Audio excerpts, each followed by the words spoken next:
Bismillahirrahmanirrahim. Assalamualaikum warahmatullahi wabarakatuh. Apa khabar anak didik dari seluruh negara semuanya? Diharapkan semuanya sihat sejahtera.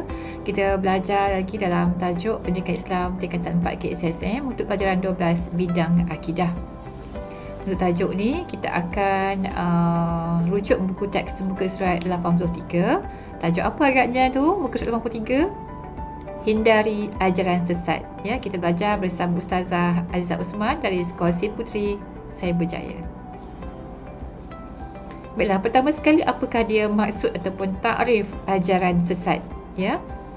Ajaran sesat bermaksud ajaran yang didakwa sebagai ajaran Islam sedangkan hakikatnya bercanggah dengan Al-Quran dan As-Sunnah. Maksudnya nampak macam ajaran Islam, ya, berpakaian seperti orang Islam, berjubah, berserban dan sebagainya. Namun demikian rupanya amalan mereka bercanggah dengan Al-Quran dengan As-Sunnah. Itu yang dipanggil sebagai ajaran sesat, ya.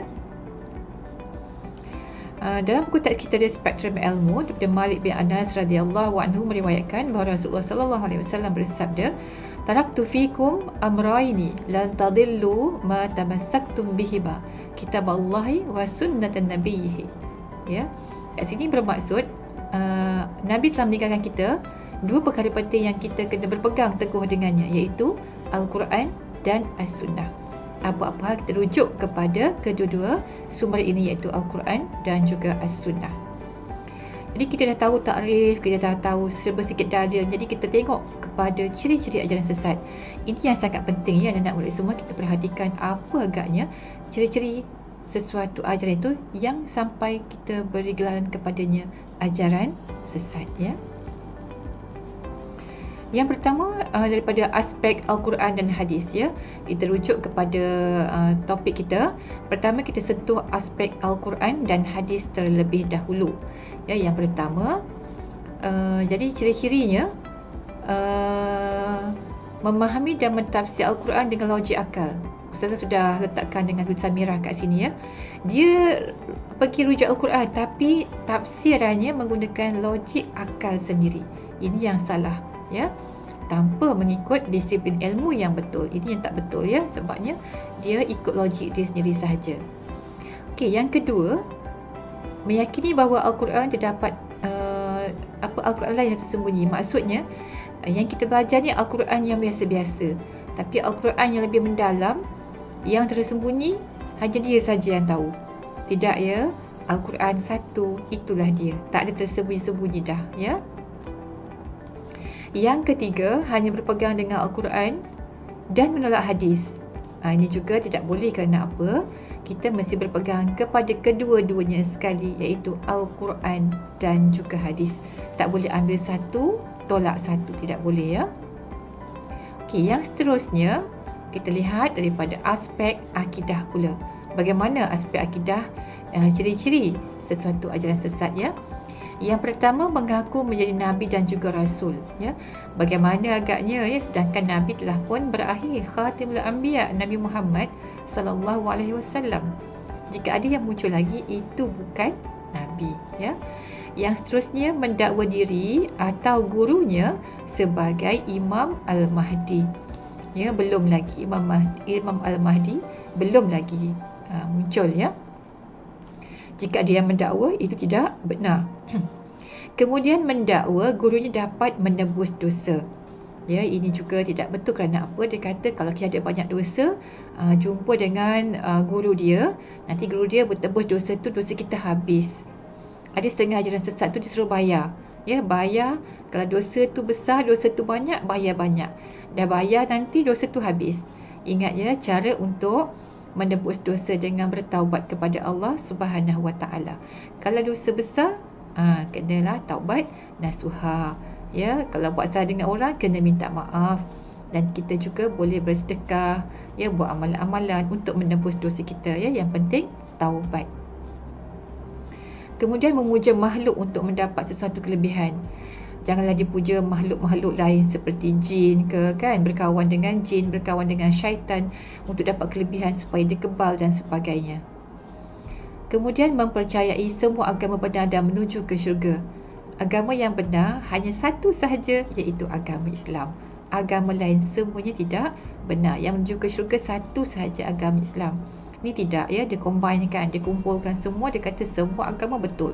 Semua agama menuju ke syurga. Tidak benar, ya. Jangan terkeliru. Yang terakhir, menolak alam ghaib, ya, seperti roh, malaikat dan jin. Tidak percaya kepada syurga, kepada neraka, adanya malaikat, ya. Sedangkan kita percaya kepada rukun iman, iaitu adanya percaya kepada malaikat, percaya kepada hari akhirat, percaya kepada kitab, ya. Okey, di sini spektrum ilmu, ya. Abi Hurairah radhiyallahu anhu meriwayatkan bahawa Rasulullah sallallahu alaihi wasallam bersabda, "Wala taqumus sa'atu hatta yub'ats dajjaluna kadzabuna qaribun min 30 kulluhum yaz'umu annahu Rasulullah." Hadis riwayat Bukhari. Masya-Allah, dia kata, ya, di hari kiamat nanti akan dibangkitkan dajjal yang penipu. Penipu, ya, maksudnya orang ini penipu. Hampir 30 orang ramainya, mereka semua mendakwa sebagai Rasulullah, ya. Jadi memang dah ada dalam hadis menyatakan demikian. Maksudnya di akhir-akhir zaman ada yang mengaku sebagai Nabi. Kemudian aspek ibadah, ya, ciri-ciri ajaran sesat daripada aspek ibadah, menolak kewajipan ibadah fardu. Sedangkan kita tahu rukun Islam kita, puasa, solat 5 waktu, wajib kita tunaikan. Ini tidak ada yang dia tolak, ya, seperti katakan tak cukup puasa 30 hari, cukup hanya 19 hari ke sahaja, ya. Tidak benar, ya. Beribadah hanya dengan berzikir bagi menggantikan solat. Solat itu adalah ada perbuatannya, ada qauli, rukun qauli dan rukun fi'li. Tapi dia hanya berzikir sahaja. Dengan bacaan zikir ni, dia kata kita tak payah solat lagi. Tak boleh, ya. Mesti kena solat juga, ya. Tak cukup dengan hanya berzikir, ikut apa yang Nabi buat, ya. Kemudian menyukai ibadah haji tempat yang dianggap suci selain Mekah Al-Mukarramah. Katakan di tempat-tempat dia lah, ya, dia cipta sendiri tempat tu, dia kata buat haji kat sini. Tak payah kita nak kumpul duit pergi haji jauh-jauh susah-susah. Ya, ini juga adalah satu fahaman yang salah yang perlu kita elakkan, ya, dan berhati-hati dengan kefahaman yang salah ini. Menghalalkan perzinaan atas nama nikah. Ya, kita belajar dalam syariat Islam, pernikahan perlulah ada dia punya saksi, wali, ya. Perlu ada lafaznya. Tetapi kumpulan yang menjalankan ajaran sesat, dia kata nikah tak perlu ada semua tu, tak perlu wali, ya, tak perlu ada saksi, cukup dia je bernikah berdua saja ke, ya. Maka itu tidak benar. Itu dipanggil zina, bukan nikah, ya, tidak mengikut syariat Islam. Daripada aspek akhlak pula, bagaimana agaknya aspek akhlak, ya. Yang pertama, bersikap ta'assub dengan ajaran guru sehingga menganggap hanya kumpulan saja yang betul. Yang lain semua salah, dia kata.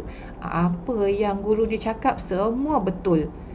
Sedangkan itu adalah ajaran yang tidak benar. Dan dia kata dia saja yang betul, yang lain semua salah. Dia bersungguh-sungguh menafikan, ya, yang lain-lain, ya. Mengejek, merendah-rendahkan dan mempersertakan sahabat Nabi sallallahu alaihi wasallam. Kita ingat semua sahabat Nabi adalah sahabat yang mulia, ya. Kita kena muliakan sahabat-sahabat Nabi. Jangan sesekali kita mengejek, merendah-rendahkan mana-mana sahabat Nabi. Memperkecil amalan masyarakat, ya. Katakan masyarakat buat amalan berdasarkan sunnah Rasulullah, ya. Tapi dia kata, tak bagus ni buat ni, apa ni buat kan, majlis ni, program ni, bacaan ni, amalan ni, dia kata. Tapi dia berbangga dengan amalan dia, sedangkan amalan dia bertentangan dengan syariat Islam. Kat sini juga kena berhati-hati. Setelah kita bincangkan ciri-ciri ajaran sesat, kita lihat pula kesan melakukan ajaran sesat. Kesan ini kita bincangkan mengikut pecahan kesan kepada agama, kepada ekonomi, kepada masyarakat dan juga aspek politik, ya. Dari segi agama, ia akan melemahkan iman dan merosakkan akidah. Ya, bagaimana pula kalau dah solat 5 waktu pun tinggal satu, solat dah tinggal zikir sahaja, tentulah imannya akan rosak, akidahnya akan rosak dan menjatuhkan imej umat Islam. Sebab ada antara amalan mereka yang boleh memalukan, ya, menjatuhkan imej kita sebagai umat Islam. Kemudian dari segi aspek ekonomi, melahirkan individu yang pasif, ya, pasif dan malas. Sebab apa dia kata tak payah bekerja lah, ya, kita berdoa, kita berzikir, dapat rezeki sekadar apa yang ada kita guna, dia kata bersederhana. Sedangkan kita dalam Islam digalakkan bekerja sehebat-hebatnya, beribadah sehebat-hebatnya, ya, balance, seimbang di antara kedua-dua dunia dan juga akhirat. Dan juga membajikan wang pada perkara tidak berfaedah menyebabkan pembaziran, menyebabkan ekonomi jatuh, ya, ekonomi keluarga. Katakan dia gunakan duit tu untuk buat tempat ibadat dia yang pelik-pelik, ya. Dia bukan masjid, dia buat tempat ibadat dia sendiri. Dia beli peralatan-peralatan ibadah dia, ya. Itu semua adalah tidak berfaedah. Dari segi politik, menggugat kestabilan politik akibat tindakan keganasan, ya. Kadang-kadang ada yang sampai bertindak ganas apabila dia bersungguh-sungguh mempertahankan kumpulan dia. Jadi sanggup berlakunya pergaduhan, ya, berlakunya keganasan. Dan akibatnya mewujudkan suasana politik yang tidak harmoni. Sebab dia hanya tak asupkan kumpulan dia je, yang lain semua salah, ya. Ini tidak bagus, ya, untuk suasana politik. Kemasyarakatan, jadi menyebabkan individu itu dia bersikap agresif dan kasar. Sebab apa? Dia rasa dia je yang betul, kumpulan dia je yang betul.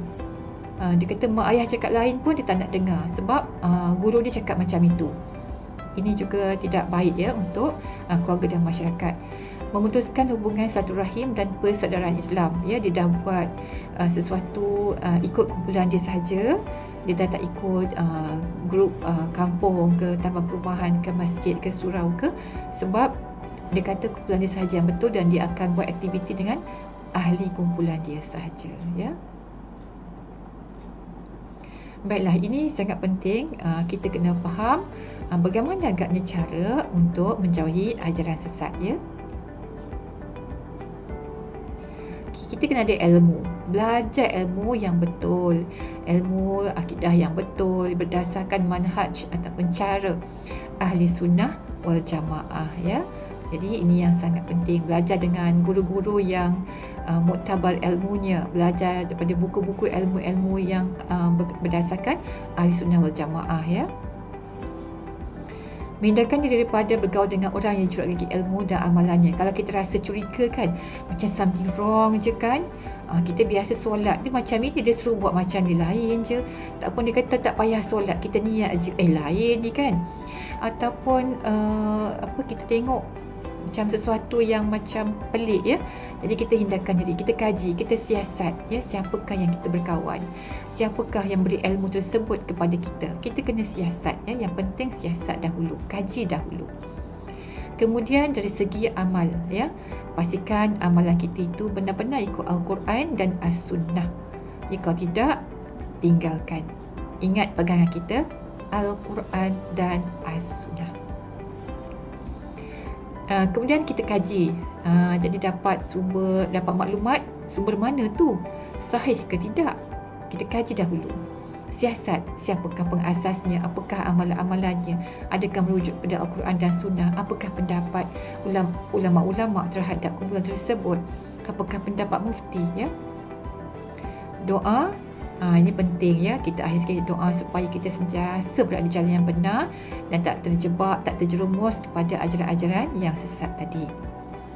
Dan sekitalah pun kita katakan terlanjur termasuk terjebak kepada kumpulan ajaran sesat, ya, sesungguhnya Allah sentiasa menerima taubat hamba-hambanya, ya.